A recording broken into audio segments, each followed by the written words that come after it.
All right, what's up, flight crew? Flystewie here, and you're listening to the Uneducated Investor Podcast. Today, I want to talk to you guys about something special. The other day, and I always hear this a lot of people credit these new artists in the music industry as super talented, and a lot of them do the same.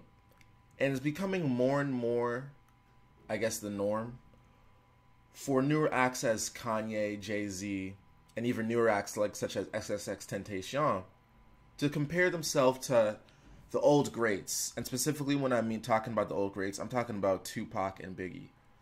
And me, myself, I've never, I'm in my 20s, so I never grew up listening to Tupac. I never grew up listening to Biggie. And when people compare these artists to them, it seems pretty practical, to me, in my sense. Tupac's only had, I think, 2 albums. Biggie only had really 1 album. And I heard an actual interview from XXXTentacion, or I think it was Twitter or Instagram, I forget what it was. And this guy is, one of the most talented artists out right now. And he said, you guys need to stop comparing me to Tupac because I can also not only make rap, but I can make rock music. And to his testament, he's really good at making songs. He's actually one of my favorite artists. And in hearing this, it's interesting because me, as someone that grew up listening to Tupac, I go back and I listen to Tupac's music and just all the media around him and everything. And there's something different that I really want to touch on here that makes Tupac just a tad bit more special. The fact of the matter is, Tupac was really, really smart.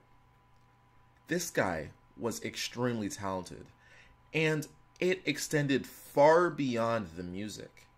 And a lot of people, especially because of how the media was portrayed back then and how there wasn't the social media platforms, a lot of people really don't understand exactly what Tupac was. Tupac was a poet.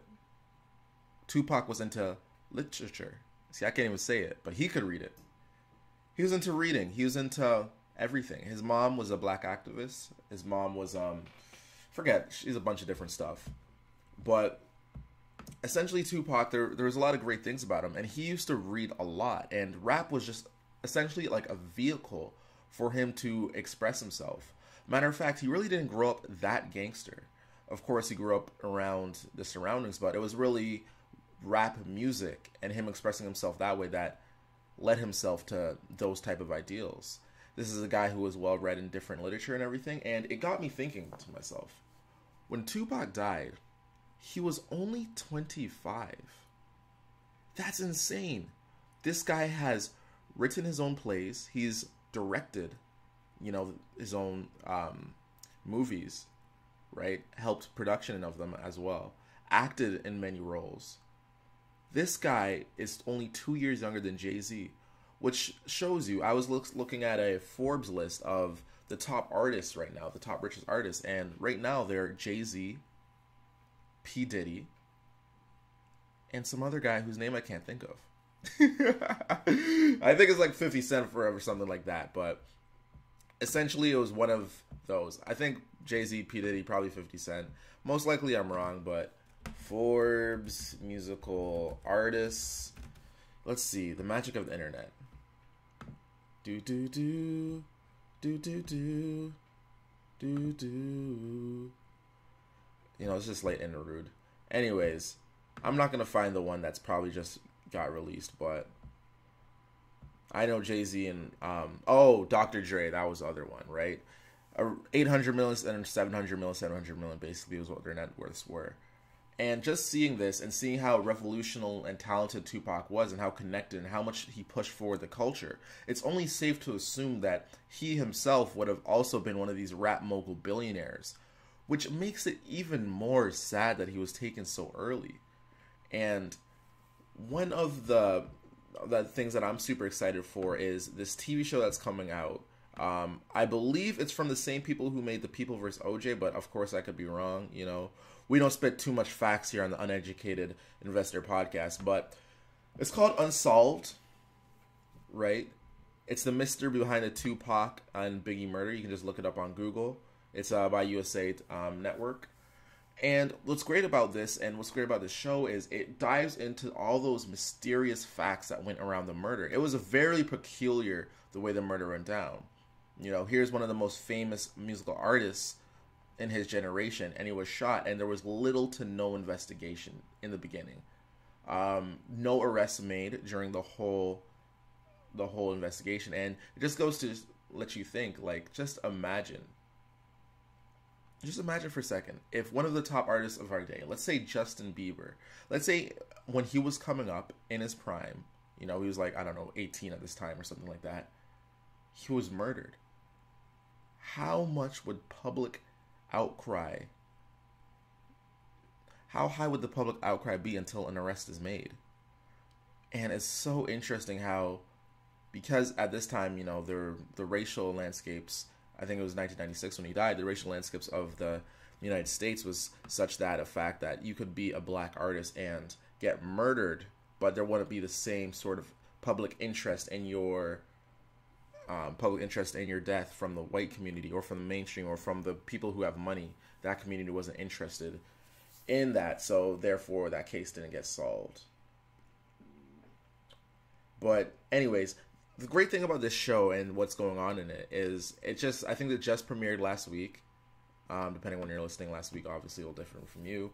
But this is going to go and investigate the case and let you as the audience navigate and see the different highlighting pieces of this whole case and everything.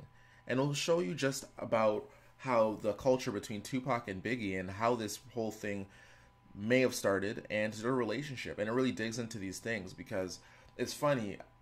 Because of the 1990s, media was still controlled, but in the advent of social media, you can't really hide much nowadays.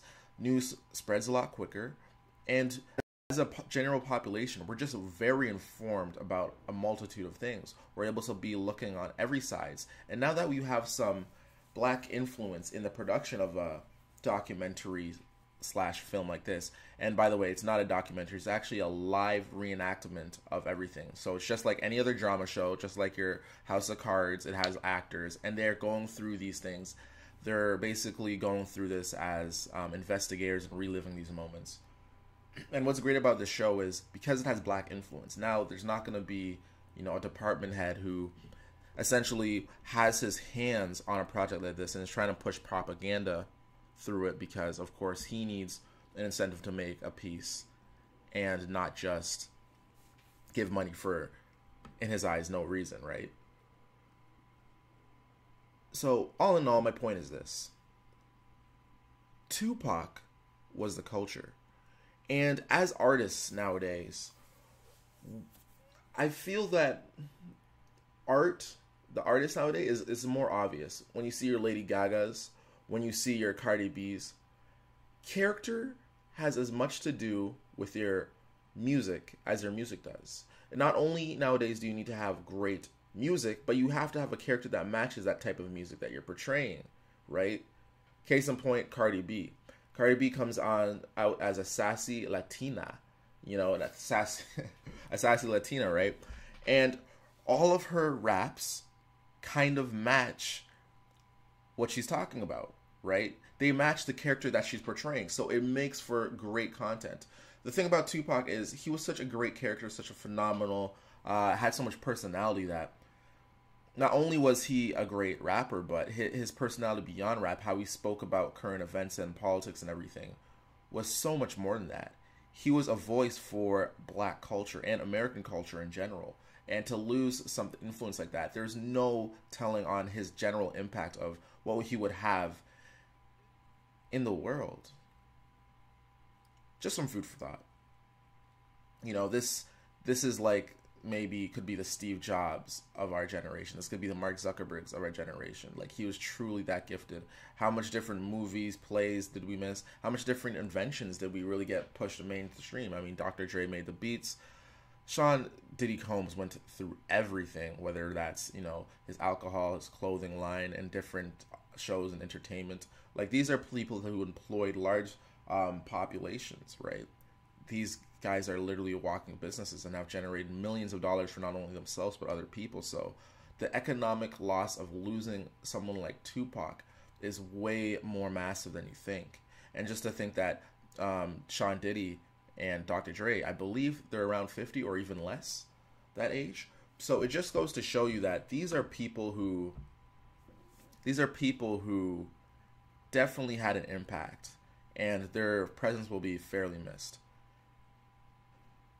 Anyways, that's pretty much everything I had to say.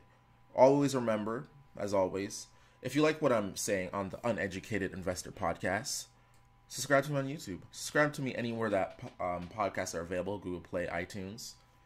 And of course, I just started putting my stuff on SoundCloud too. And let me know what you think.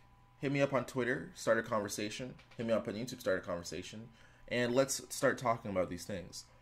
Anyways, that's been your #1 host, Flystewie. Thank you, Flight Crew. And as always, we